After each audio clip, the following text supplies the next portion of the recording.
Joining me now to give us the latest on the royals is commentator and host of the To Die For Daily podcast, Kinsey Schofield. Kinsey, Prince Harry and Meghan's biographer, Omid Scobie, is reportedly devoting an entire chapter to Prince William in a new royal tell-all titled Endgame, inside the royal family and the monarchy's fight for survival. The Sussex's unofficial spokesperson, who published a sneak peek of the chapter headings, warns the book will reveal moments the royal family should be ashamed of. Kinsey, are Harry and Meghan trying to burn whatever bridges remain with Prince William and, frankly, the rest of the royal family? I mean, professionally, I feel that way about Omid Scobie. It's like he's realizing that he hitched his wagon to two people that just are never going to find their way back. So he's going to burn bridges as well. You're right that the title is Gloves on Prince William, Heir to the Throne. And what's really scary, Rita, is it comes right below the title Race and the Royals, Institutional Bigotry and Denial. And so it does hint that perhaps he's going to name that alleged royal racist, which I don't know if you remember Harry denying that they ever accused a member of the royal family of being racist. He said, what was it? He said it was, I don't even remember the funky term he used at the time, but it was unconscious bias. I mean, the silliness of it all. But it does seem like go for Prince William's throat. And if I was a betting man, I'd put my money on Prince William.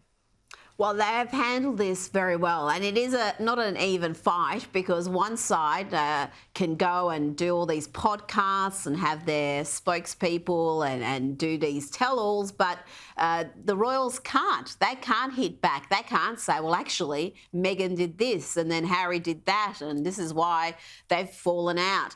Now, the Sussexes do appear to be polishing up their Hollywood credentials, though. We saw footage of Meghan partying the night away with the Hollywood A-list, the likes of the Kardashians.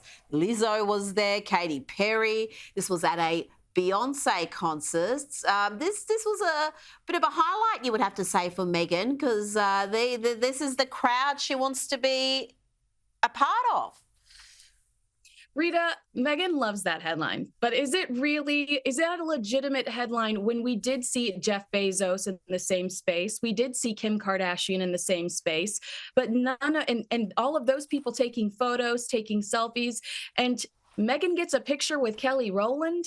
I mean, when I think of Kelly Rowland, I think of her in the Nelly video, on messing with some Microsoft Excel spreadsheet over a text message. I don't even think of Destiny's Child. She didn't necessarily get a picture with an A-lister, if you know what I'm saying. I think these are headlines that Meghan is instigating because she's trying to fight back conversations that you and I have personally had about Hollywood distancing themselves from Harry and Meghan because they are toxic and they are troublemakers. Well, there are reports also that she may emulate the Kardashians. Meghan may become an Instagram influencer. She's already tried to emulate them, I guess, with that documentary series for Netflix, that god-awful boring thing that really was a reality series. It was just a boring one. Can you see that in her future, where she becomes an influencer who gets a fee per post or has some sort of a website like a Gwyneth Paltrow, a lifestyle type of website, because the Netflix and Spotify deals don't seem to be working out. The content just isn't there to justify those deals continuing. No, I absolutely think you're right. And Meghan needs some of that Kardashian celebrity, some of that shine, which is why I'm predicting right here and right now to you and only you that a Kim Kardashian, Meghan Markle collaboration is on the horizon. Recent polling says Meghan is at her lowest in the States, -2. She's never been that low in America. I think people think she's vapid. And, we are still seeing Harry pursue charity and philanthropy while Meghan is grinding and bumping to Beyonce. So I do think that she's going to pursue that celebrity lifestyle. And how easy is it to send a tweet? Obviously, her work ethic is lacking. From what Spotify specifically told us, it's easy to send a tweet and get $5,000 for saying you like a lip gloss. Well, yeah, that would be a lot simpler than coming up with content for a podcast. Now, Meghan has been pictured by the paparazzi whizzing around in her Range Rover while Harry is away in Germany to promote their Invictus Games. Now, some uncharitable souls have suggested here that this is Meghan's way of getting some of that spotlight because she doesn't like it when it's just Harry getting the attention. Surely that's not the case. Surely, Kinsey. Sure. No, she would never do such a thing. No, I mean, I do think that she was a working member of the royal family long enough to know that she should be laying low right now for Prince Harry to have the spotlight.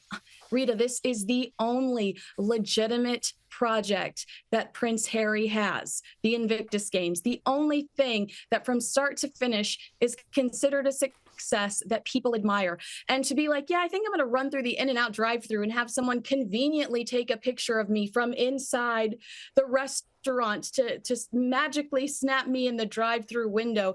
It's a little off. It makes you wonder if there's any method to the madness, because all eyes should be on Harry, because I just think that right now their brand is a mess, and it's the one thing they've got going for them that makes sense.